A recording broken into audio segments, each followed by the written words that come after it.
All right, welcome to my Aliner Ranger 10. In this video, I'm going to talk about the storage modifications that I've done. And generally, as I talk about them, I'll go in this direction, kind of going around the camper and then talking about each modification. Now, let's get these covers removed so it's a little bit easier to show what's happening. All right, we got the covers removed, and now you can kind of see maybe a few things that I've done already. The first thing I did was cut down this was one big piece of wood that was kind of a pain to lift. So what I did was I cut it in this part, and I did it along this existing support beam right here. So that just made a nice easy place to cut, and so when I want to access this part or this part, I can very easily. Now you've probably noticed this is where I store my cassette toilet. It's really nice. It goes in very easily with where I have, or the existing door that's there that you can just slide it out. Convenient access by the door and everything. I added this piece right here in the back so I couldn't push it back too far. And then I added this, so I then had this little storage space back here. What I'm thinking I want to do eventually is put in a door to the outside right here, just to get this a little bit more easy access. Right now, this is just kind of a junk area that I just got a bunch of miscellaneous stuff, like, some stuff to stuff up in the roof to, block some leaks and all that. And as you can see here, I also kind of put a little board in right here so that stuff from here can't get into this section very easily. And you'll see why when we go to the next section. So put that back. And when I cut this out, put a nice little hole in here so it makes it easier to lift. And there you go. And so what I did was I made 2 drawers. Now the previous owner made a little box for this compartment. All I did was I converted that and took the door that used to swing up and just made that the front of the drawer so that you could pull it out, store stuff in there. And there you can see the drawer rails that I actually had around. Just attached that to the floor, and now you can see the board over here that I put, and that's again so stuff can't get back here and then block the door or the drawer, so that just goes all the way back. Then over here, this was just blank. This looked like this, so I cut a hole here and made a drawer, and just again use some drawer slides to put it out and get the whole thing back and made it a little bit bigger. I could have even made it, now that, looking at this, I could have even made this go back a little bit and even, like tilt it, just to make it a little bit bigger. Someday I might, but I also had this idea of maybe I want to put this where I could store long stuff and get access from the outside, which I'll talk about in a minute. So that drawer is just really nice. Now the front here, you can see that piece is nude. All I did was I got some contact paper from Amazon, some cheap stuff, like $7 a roll. Not quite a perfect job, but it actually matches pretty good to the existing kind of wood grain. It's not a perfect match, but I'm happy with it. Then, in this section, I don't have a water heater. This would be where a water heater would go normally. This is a nice big area that was really hard to access. You would have to, get the cushions and the bed off, lift that table, with the counter right here.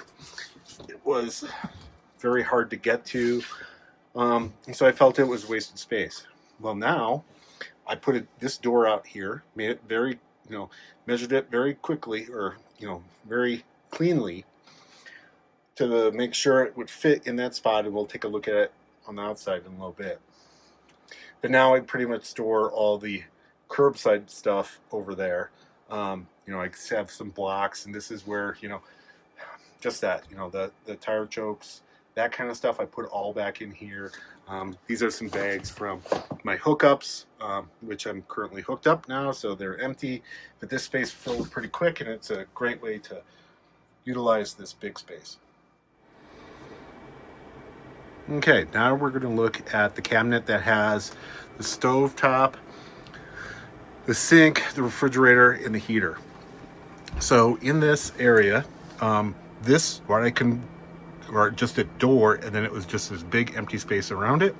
So I converted this into a trash drawer. It was a little tough finding, a nice little trash thing to put in there, but I did. This is just a Walmart thing. Kind of used it. I got some trash bags, or little paper grocery bags that I can use as liners. I wanted a separate thing. I didn't want to make a box because I figure eventually that will get icky, and I didn't want to be reaching way in to clean it out. So I just wanted to have a nice little tub. That's how a lot of the ones in your normal kitchen use, and all that kind of stuff. I did have a tricky part getting it to fit back there, just so that that pipe was not in the way. But pretty much I put the rails on the bottom, just like I did the other drawers. And now I have a nice convenient trash drawer. The other thing I did was, this was just a blank space too, and you could get around from it from here, but that was now kind of blocked off because of the trash drawer. So I just made that into its own little separate drawer, and this is where, sponges, soap, towels, that kind of stuff. Just a nice little spot. It goes back as far as it can without bumping into stuff. And again, I use the contact paper just for that, but it just made a nice little space.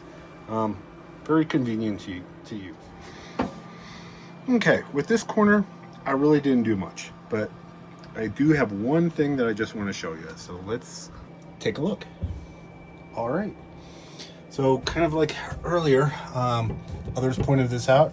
It's kind of hard to lift this whole thing up just because you got this angle coming in here.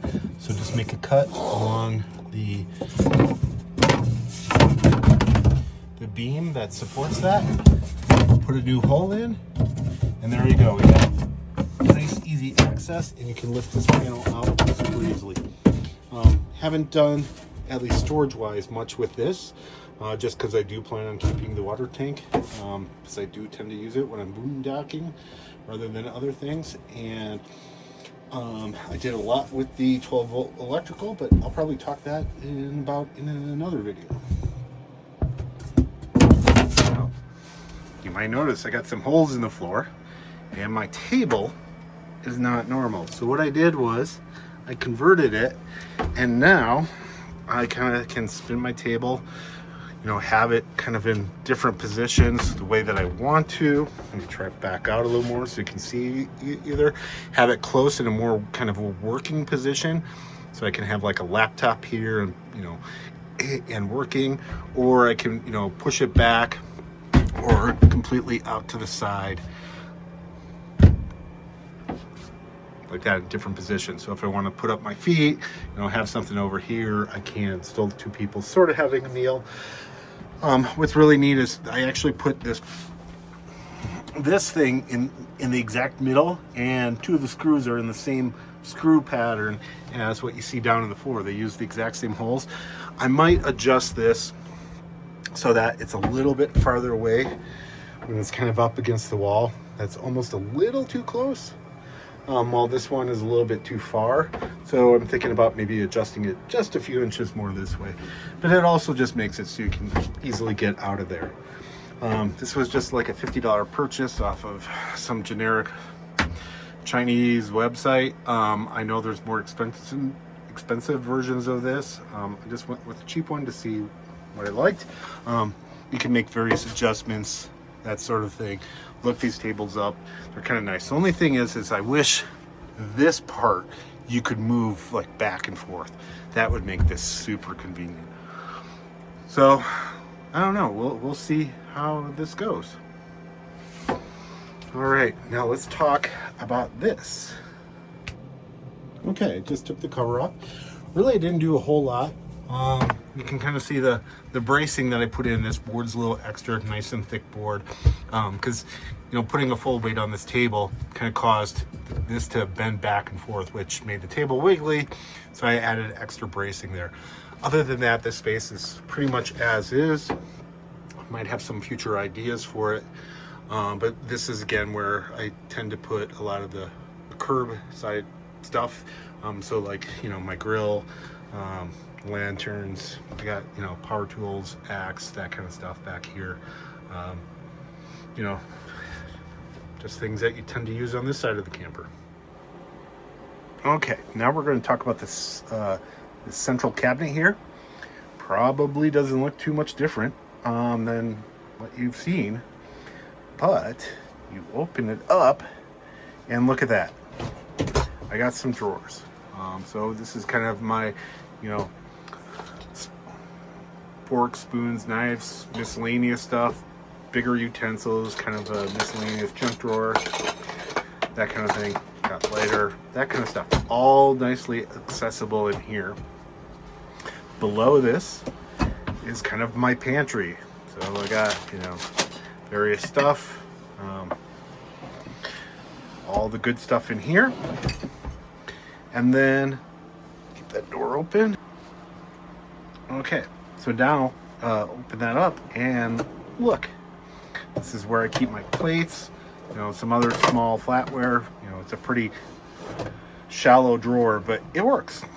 Same thing with this one, made it below. It's a little bit shorter just because of the wheel well down here, but here's where I got all my pots and pans and that kind of stuff. It all fits nice easily in there. So one thing, because it is kind of a pain, I will admit, to open up this and then pull out the drawer, because then it knocks against this and you can swing that open, but it's just kind of a pain. So what I've been thinking about doing is cutting this right along, you know, at a good place in here, flip this bottom part around and then route the cut edge to match as best as possible, so the cut edge is routed but facing down, where you really don't see the bottom, you know, of the cabinet door that much, and then attach it so then it functions, you know, kind of like a normal drawer where you just pull on the knob and the whole thing comes out. So there would be a knob here, a knob here, knob here, knob here. I just haven't done that yet, because you know, this is the you know, the coating that matches, the finish that matches perfectly.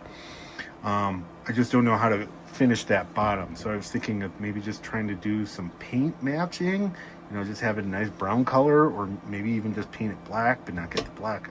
So I don't know, I'm still trying to figure out that, because it is a big commitment making a whole, you know, cut this door basically in half and hope that it looks nice. So for now, I'm just dealing with having to open up the door and then pulling out the drawer. So, and eventually you can see, like, a lot of these drawers are unfinished. I might end up painting these. Sorry for the food mess. I might end up like painting the inside, you know, a nice protective color so that, you know, spills and water and all that kind of happen. But, you know, I kind of like the natural look too. Okay, we're back at the front. And this is where I'd like to put in a new door, you know, to that one back compartment that's really hard to get at. Tricky part is you have this light here, you have this light here, so the door has to fit in this area just perfectly. So it's going to be kind of a narrow drawer, but at least you got access to it from the outside. Now, the one thing I did contemplate is putting the door on the front. I've never seen any, you know, on a camper, many doors on the front of the camper, and I just think that's a bad idea. So I'm not going to go that route. I think I'd rather have a smaller door. Okay, now we're on the other side. This is the new door that I put in, and as I'm recording this, I can see, wow, it's really messy because I got some fingerprints from when I was caulking and all that kind of stuff. I don't have this open, probably should. I did put some magnets on here so that when it opens, it can.